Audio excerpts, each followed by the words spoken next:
बिस्मिल्लाहिर्रहमानिर्रहीम अल्हम्दुलिल्लाहि रब्बिल आलमीन वस्सलातु वस्सलामु अला सय्यिदिल अंबियाइ वल मुरसलीन मुहम्मदिन व आलिहि व सहबिहि अजमईन अम्मा बअदु अन अब्दिल्लाह इब्न उमर रज़ियल्लाहु अन्हुमा क़ाल रसूलुल्लाहि सल्लल्लाहु अलैहि वसल्लम अहब्बुल अअमालि इलल्लाहि सुरूरुन यदखुलुहु अला मुस्लिम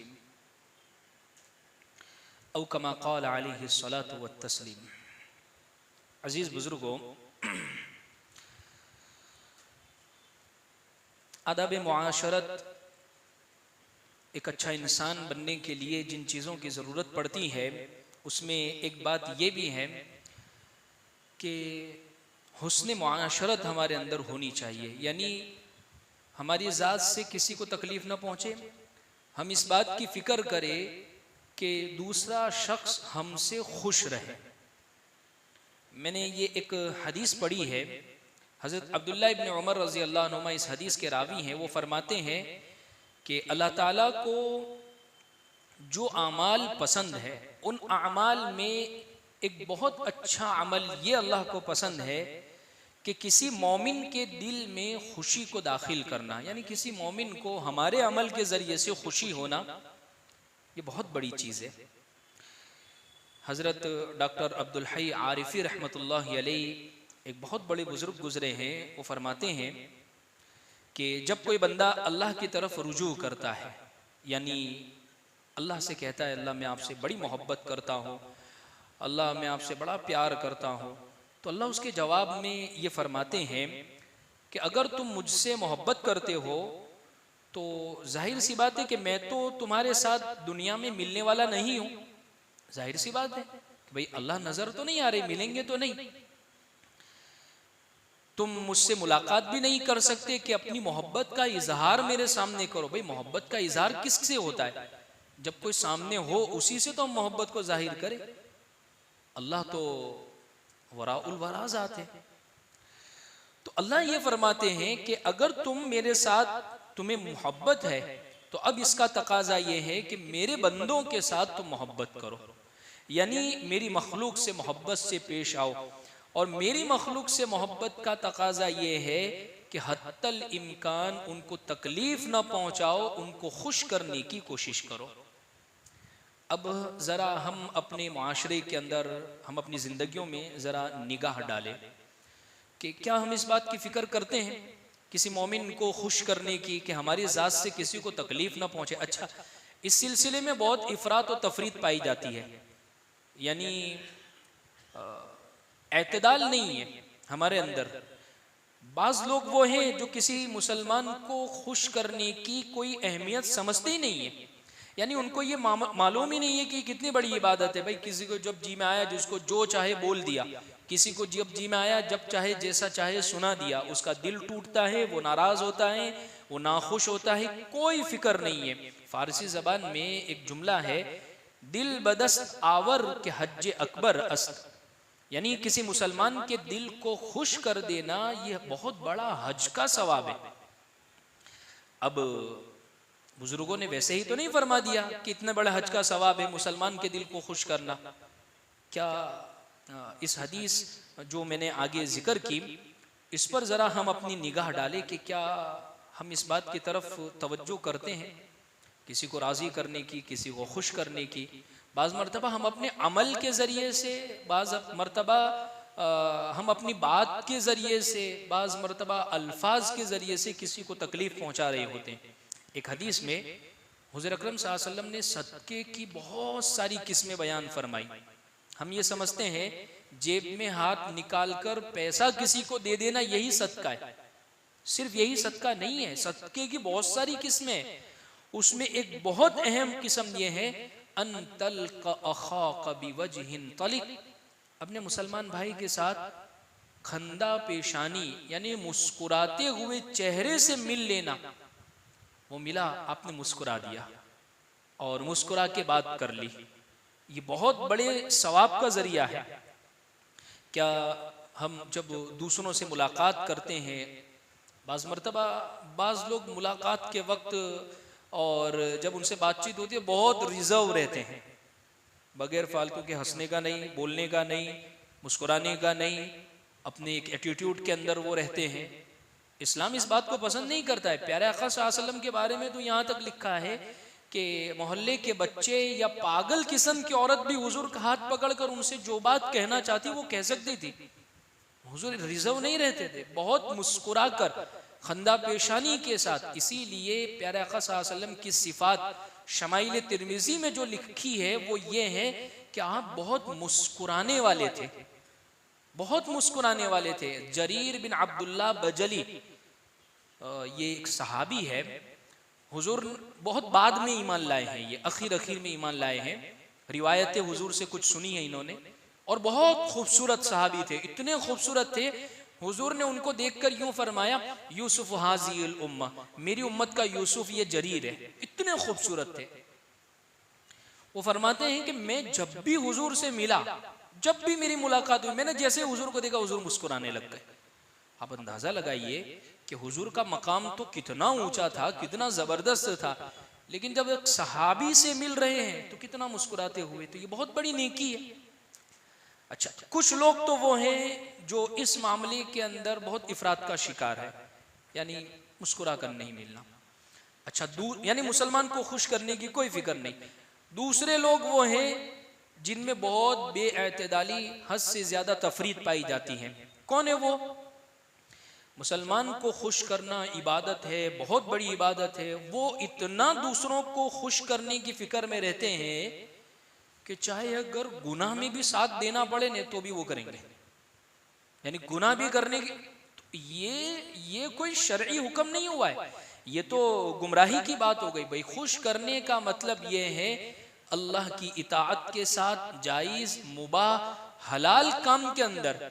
वरना तो हदीस में साफ है ला ताअत लि मखलूकिन फी मासियतिल खालिक, जहां अल्लाह की नाफरमानी हो रही हो वहां पर फिर मखलूक की बात नहीं मानी जाएगी। एक अकबर जमाने का एक शायर है फैजी जिसका नाम है, बड़ा मशहूर शायर था, अदीब भी था। एक मर्तबा वो हजाम से दाढ़ी मुंडवा रहे थे। एक साहब उनके पास से गुजरे, जब देखा तो फैजी साहब दाढ़ी मुंडवा रहे तो कहा कि आगा रेशमी तराशी। कहने लगे जनाब आप ये दाढ़ी मुंडवा रहे हैं? तो जवाब में फैजी ने कहा बले रेशमी तराशम वले दिले कसे नमी तराशम।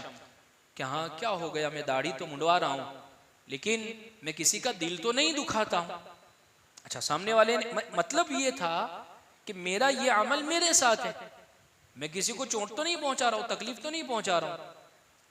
उस शख्स ने जवाब दिया दिले कसे नमी खराशी वले दिले रसूलुल्लाह में खराशी।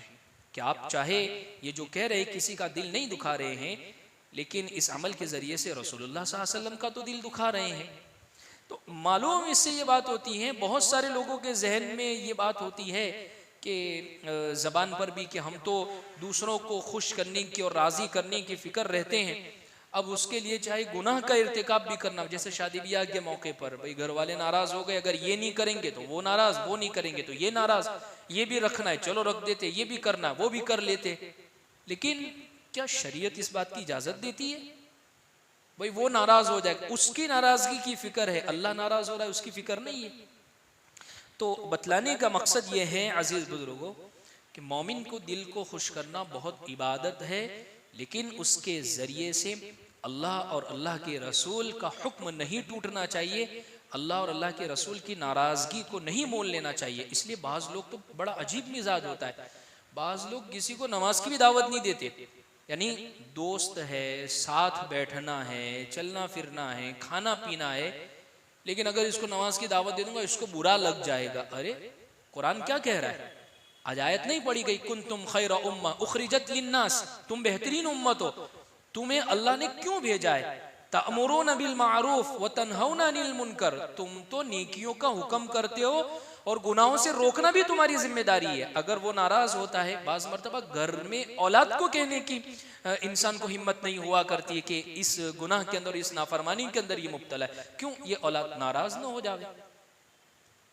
अल्लाह के रसूल सल्लल्लाहु अलैहि वसल्लम ने फरमाया कुल्लुकुम राइन व कुल्लुकुम मसऊलुन अन रइयत, तुम में से हर बड़ा अपने छोटे का निगरान है, हर बड़े से पूछा जाएगा छोटे के बारे में, उनकी फिक्र की कि नहीं की।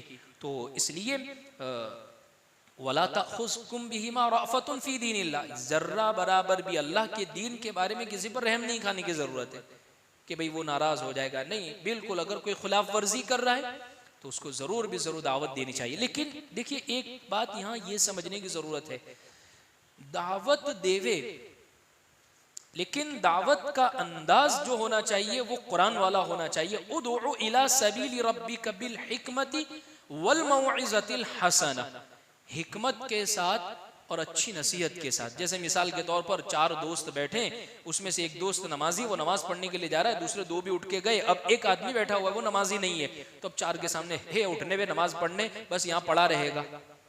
आपने नमाज की दावत दी लेकिन ये तरीका गलत है, तरीका अच्छा और अंदाज अच्छा होना चाहिए। कुरान यही तो कह रहा है कि अंदाज बाज मर्तबा काम बहुत अच्छा होता है लेकिन उसके लिए जब अल्फाज के इंतखाबात होते हैं वो बहुत गलत होते हैं, जिसकी वजह से मामला पूरा बिखर जाता है।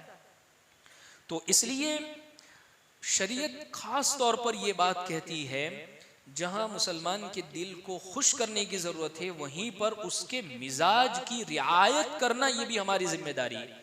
मिजाज की रियायत के सामने वाला किस मिजाज का, एक हदीस में हुजूर ने फरमाया खालिकुन नास बि अखलाकिहिम, के लोगों के साथ उनके मिजाज और उनके अखलाक, उनके साथ उनके मिजाज के मुताबिक अखलाक का बर्ताव करो।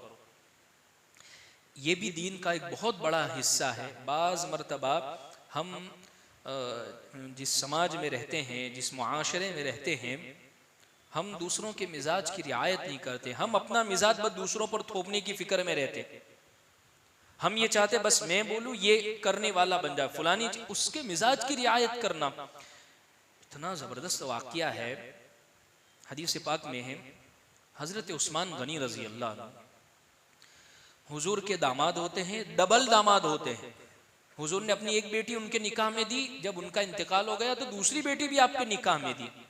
इनका एक वाकया लिखा है, एक मर्तबा प्यारे आका सल्लल्लाहु अलैहि वसल्लम घर में तशरीफ फरमा थे और आपका तहबंद जो है वो ऊपर उठा हुआ था, बहुत ज्यादा ऊपर, पिंडलियों से भी ऊपर उठा हुआ था। किसी ने दरवाजे पर दस्तक दी, पूछा कौन, कहा कि अबू बकर। तो हुजूर बस ऐसे ही बैठे रहे और कहा कि इजाजत है आप तशरीफ ले आए। हजरत अबू बकर सिद्दीक रजी अल्लाह अन्हु तशरीफ ले आए। थोड़ी देर के बाद फिर किसी ने दस्तक दी, कहा कौन, कहा उमर। अल्लाह के नबी सल्लल्लाहु अलैहि वसल्लम ऐसे ही बैठे हुए हैं, तहबंद ऐसे ही है, और प्यारे आका सल्लल्लाहु अलैहि वसल्लम ने उनको भी इजाजत दे दी, वो भी अंदर तशरीफ ले आए। फिर थोड़ी देर के बाद दस्तक होती है, सवाल होता है कौन, कहा कि उस्मान। तो अल्लाह के नबी सल्लल्लाहु अलैहि वसल्लम ने फरमाया कि रुक जाओ। हुजूर बैठे हुए थे, आपने अपनी हैयत ठीक कर ली, तहबंद को नीचे कर लिया और फिर उसके बाद फरमाया कि उस्मान आप तशरीफ ले आए। क्यों हुजूर ने ऐसा फरमाया? एक साहब ये बैठे सारा मंजर देख रहे थे, प्यारे आका सल्लल्लाहु अलैहि वसल्लम से पूछते हैं कि जब सिद्दीक अकबर रजी अल्लाह अन्हु तशरीफ लाए आप बैठे रहे, जब उमर फारूक रजी अल्लाह अन्हु तशरीफ लाए आप उसी तरह बैठे रहे, लेकिन जब हजरत उस्मान गनी रजी अल्लाह अन्हु तशरीफ लाए तो आपने तब्दीली फरमा ली। हुजूर ने जवाब में इरशाद फरमाया, मैं उस शख्स से क्यों हया न करूं जिससे फरिश्ते भी हया और शर्म महसूस करते हैं। प्यारा हजरत उस्मान गनी रजी अल्लाह अन्हु बहुत हया वाले थे, बहुत बाहया शख्स थे। उनके मिजाज की रियायत में प्यारे आका सल्लल्लाहु अलैहि वसल्लम ने देखिए कैसी रियायत फरमाई है। ये दीन, ये शरीयत, ये मिजाज सीखने की और समझने की जरूरत है। एक और वाकया लिखा है किताबों के अंदर, एक मर्तबा हुजूर ने हजरत उमर रजी अल्लाह अन्हु से फरमाया, उमर आज रात में मैंने ख्वाब देखा, ख्वाब में मैंने एक महल देखा, बहुत खूबसूरत महल, बड़ा आलीशान है। मैंने पूछा ये किसका है? तो मुझे बताया गया कि ये उमर का महल है और उमर के लिए तैयार किया गया है।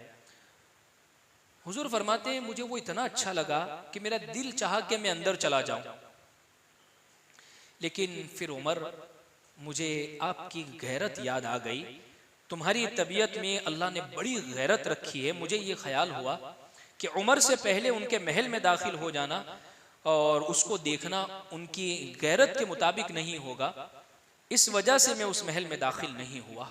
खैर, जब हज़रत उमर रज़ी अल्लाह अन्हु ने ये बात सुनी तो हज़रत उमर तो रो पड़े। सहाबा तो बड़ी मोहब्बत फरमाने वाले थे हुजूर से, और हुजूर को फरमाया कि अवअलैका या रसूल अल्लाह गार, अल्लाह के रसूल क्या मैं आप पर गैरत करूंगा? मेरे माँ बाप आप पर कुर्बान हो प्यारे आका। लेकिन ये रिवायत लाकर और इस रिवायत से इस बात का अंदाजा होता है कि हुजूर किस किस पैराए से, किस किस तरीके पर अपने सहाबा की, अपने साथियों की और लोगों के मिजाज की रियायत फरमाते थे। बाज़ मरतबा हम घर में रहते हैं, माँ बहनें हैं हमारे साथ, बीवी बच्चे हैं हमारे साथ, उनके मिजाज की रियायत करना ये हमारी जिम्मेदारी है। देखिए, ये तो हमने बहुत सुना कि शौहर के हुकूक है, ये बहुत सुना कि माँ बाप के हुकूक है, लेकिन बीवी के भी हुकूक होते, औलाद के भी हुकूक होते हैं। एक वाकया लिखा है, एक मरतबा हुजूर ने एतिकाफ का इरादा फरमाया। अब देखिए, बड़ा दिलचस्प वाकया है। तो अम्मी आयशा रजी अल्लाह ने अर्ज किया, अल्लाह के रसूल, मेरा भी दिल चाहता है कि मैं भी आपके साथ एतिकाफ में बैठूं, आपके साथ। हालांकि वैसे खवातीन का मस्जिद में एतिकाफ करना कोई अच्छी बात नहीं है। खवातीन को अगर एतिकाफ करना है तो वो अपने घर में करेगी, जैसे आमतौर पर यही है। लेकिन हजरत आयशा रजी अल्लाह का मामला थोड़ा मुख्तलिफ था, अलग था उनका मामला। क्यों? वजह उसकी ये है कि देखिए, ये मस्जिद नबवी है, उनके घर का ये दरवाजा सीधा मस्जिद नबवी में खुलता था। नहीं, ये बहुत सारे ऐसे वाकयात कि हुजूर सल्लल्लाहु अलैहि वसल्लम असर की नमाज में तशरीफ लाए और फौरन अपने घर में, क्योंकि वो दरवाजा ही सीधा मस्जिद नबवी में खुलता था। खैर, तो अब उनके घर के दरवाजे के पास ही एतिकाफ करने की जगह हुजूर ने बिल्कुल पास में, करीब में जगह बना दी। अब बेपर्दगी का इतना एहतमाम नहीं था कि बेपर्दगी होगी उसकी वजह से, इसलिए कि जब जरूरत होगी तो घर में चली जाएगी। तो खैर, हुजूर से इजाजत भी मिल गई और आप सल्लल्लाहु अलैहि वसल्लम ने इजाजत भी दे दी। 20 रमजान जब आया, 20 रमजान की मगरिब से हम एतिकाफ में बैठते हैं, तो अल्लाह के रसूल सल्लल्लाहु अलैहि वसल्लम जब मस्जिद में तशरीफ लाए तो देखा मस्जिद में तो बहुत सारे खेमे, चारपाइयां बिछी हुई है मस्जिद के अंदर तो बहुत सारी। तो हुजूर अकरम सल्लल्लाहु अलैहि वसल्लम ने वो सब खेमे देखकर पूछा, ये खेमे सब किसके लगे हुए हैं? तो लोगों ने बताया, ये उम्महातुल मुमिनीन, हम सब की जो माएँ, हुजूर की जो दूसरी जो बीवियां थी, उन सब ने भी मस्जिद के अंदर खेमे लगा दिए। जाहिर सी बात है कि एतिकाफ की इजाजत तो सिर्फ अम्मी आयशा को मिली थी, दूसरी अजवाज ने भी ये चाहा कि हमें भी ये सादत हासिल हो जावे, लेकिन उन्होंने अब एतिकाफ के लिए अपने खेमे मस्जिद के अंदर ही लगा दिए। अब उस वक्त तो हुजूर को यह एहसास हुआ कि आयशा का तो मामला अलग था, इसलिए कि घर तो बिल्कुल मस्जिद से जुड़ा हुआ है, इसलिए उनके लिए कोई मसला नहीं है। लेकिन दूसरी जो मस्तूरात है, दूसरी जो बीवियां है, अजवाज है, उनका मस्जिद में ठहरना बेपर्दगी का एहतिमाल होगा इसकी वजह से, और खवातीन का मस्जिद के अंदर एतिकाफ करना मुनासिब नहीं है। अब ये खेमे देखकर हुजूर सल्लल्लाहु अलैहि वसल्लम ने ये बात इरशाद फरमाई, अल बिर्रु युरिदना, यानी हुजूर ये कह रहे थे कि क्या ये खवातीन इसके जरिए से कोई नेकी चाहती है? मतलब ये था कि ये कोई नेकी नहीं है, हुजूर ये फरमा रहे हैं गोया। अब जाहिर सी बात है कि मुश्किल ये थी कि हजरत आयशा रजी अल्लाह अन्हा को तो पहले बात हो गई थी और इजाजत हुजूर दे चुके थे। अब उनको मना करना उनकी दिलाजारी हो सकती थी। मैं कुर्बान जाऊं प्यारे आका सल्लल्लाहु अलैहि वसल्लम की हिकमत पर, आपकी मिजाज शनासी पर, प्यारे आका सल्लल्लाहु अलैहि वसल्लम के अमल के ऊपर। हुज़ूर अकरम सल्लल्लाहु अलैहि वसल्लम ने ये बात इरशाद फरमाई कि दरअसल हम इस साल एतिकाफ नहीं करेंगे, चुनांचे आपने उस साल एतिकाफ फरमाया ही नहीं। दूसरे ने तो अपने खेमे उठा दिए। अम्मी आयशा रजी अल्लाह अन्हा, चूंकि हुजूर खुद ही एतिकाफ नहीं फरमाने वाले हैं, तो अम्मी आयशा रजी अल्लाह अन्हा ने भी अपने एतिकाफ, अपने खेमे को वहां से उठा दिया। अगर प्यारे आका सल्लल्लाहु अलैहि वसल्लम दूसरों को उठाने को कहते तो हो सकता है वो कहती अम्मी आयशा का भी खैमा है, लेकिन आप अंदाजा लगाइए कि कितनी मिजाज की रियायत। और उस साल सिर्फ अम्मी आयशा रजी अल्लाह अन्हा की रियायत के अंदर हुजूर ने एतिकाफ नहीं फरमाया, और आइंदा साल आपने फिर एतिकाफ की कज़ा फरमाई। सिर्फ ये एक एतिकाफ है पूरी हयात तय्यबा में जिस साल हुजूर ने एतिकाफ नहीं फरमाया था। आप इससे अंदाजा लगाइए कितनी बड़ी सुन्नत थी, कितना बड़ा काम था, कितना बड़ा अमल था। लेकिन बीवी की रियायत के अंदर, बीवी की मिजाज के अंदर, और इसी तरीके से बीवी को उसकी आसानी के लिए प्यारे आका सल्लल्लाहु अलैहि वसल्लम ने अपने एतिकाफ को मौकूफ फरमा दिया। ये चीज़ जो है ये ज़िंदगी में अपनाने की है। ये जो रियायतें हुआ करती है इसके नतीजे के अंदर बाज़ मरतबा हम अपने अमल के ज़रिए से किसी के दिल को खुश कर दिया करते हैं, राज़ी कर दिया करते हैं। तो इसलिए इस बात की हमें ख़ास तौर पर कोशिश करनी चाहिए कि हमारे अमल से दूसरों को खुशी होनी चाहिए, और वो जब ही हो सकता है जब हम दूसरों के मिजाज की ख़ास तौर पर रियायत करेंगे। कई अकाबिरीन का ये मामूल लिखा है, किताबों के अंदर ये बात लिखी गई है कि वो अपने साथियों की, खादिमीन की बहुत मिजाज की वो रियायत फरमाया करते थे। हज़रत फरमाते हैं कि हज़रत डॉक्टर अब्दुल हई साहब ने एक मरतबा फरमाया कि असर की नमाज के बाद उनके मामूलात पूरा करने का वक्त है। अब बाज़ मरतबा उसी वक्त बस होता है ना, एक मेरा ये कुरान पढ़ने का वक्त है, मेरा ये तस्बीह का वक्त है, मेरा ये जिक्र, इस वक्त मुझे कोई नहीं छेड़ेगा। लेकिन अगर उस वक्त तो कोई इमरजेंसी पेश आ गई, घर से बीमारी, कोई तकलीफ, किसी की हाजत रवाई, वो अमल उस वक्त फिर ऊंचा हो जाएगा। अभी आप अपने मामूलात को पीछे कर दीजिए, उस अमल के अंदर लग जाइए, अल्लाह उसके ऊपर आपको सवाब अता फरमाएंगे।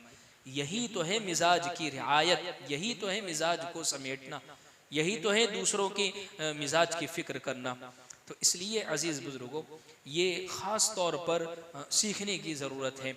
इसीलिए आजकल जो मिजाज की जो रियायतें हैं वो सिर्फ रस्म के तौर पर, जब तक आदमी सामने है तो उसके मिजाज की रियायत है, सामने नहीं है तो उसकी गीबत भी हो रही है, बुराई भी हो रही है। यानी सिर्फ रस्म न बनावे, ताल्लुकात अगर किसी के साथ है वो मोहब्बत के साथ हो, दिल के ताल्लुकात होने चाहिए, हकीकी ताल्लुकात होने चाहिए। वरना नहीं है शब बारात के अंदर, शब कदर के अंदर ऐसे लोगों की अल्लाह मगफिरत नहीं फरमाते हैं जो किसी से जाहिर में तो ताल्लुक रख रहा है लेकिन दिल में नफरत पाले हुए हैं। तो इस चीज़ का नाम हरगिज़ मुआशरत नहीं है, इस चीज़ का नाम हरगिज़ इंसानियत नहीं है कि हम जाहिर में तो किसी के लिए बड़ी फिक्र करने की, दिखावे की कोशिशें कर रहे हैं, लेकिन हकीकी एतबार से हम इससे महरूम हैं। खैर, खुलासा इन तमाम बात का यही है कि आदाबुल मुआशरत के सिलसिले में ये हदीस जो पढ़ी गई, इस हदीस में नबी करीम सल्लल्लाहु अलैहि वसल्लम ने सारे आदाब की बुनियाद बयान फरमा दी कि अपनी ज़ात से किसी दूसरे को तकलीफ न पहुँचे। इस बात का एहतमाम करें कि हर काम करने से पहले आदमी ये सोचे कि इस काम से दूसरों को तकलीफ नहीं पहुँचेगी, दूसरों के मिजाज की रियायत होगी। एक शायर गुजरे हैं जिगर मुरादाबादी, ये हज़रत थानवी की रहमतुल्लाहि अलैह की सोहबत में पहुँचे, उनके शेर बड़े काम के हुआ करते थे।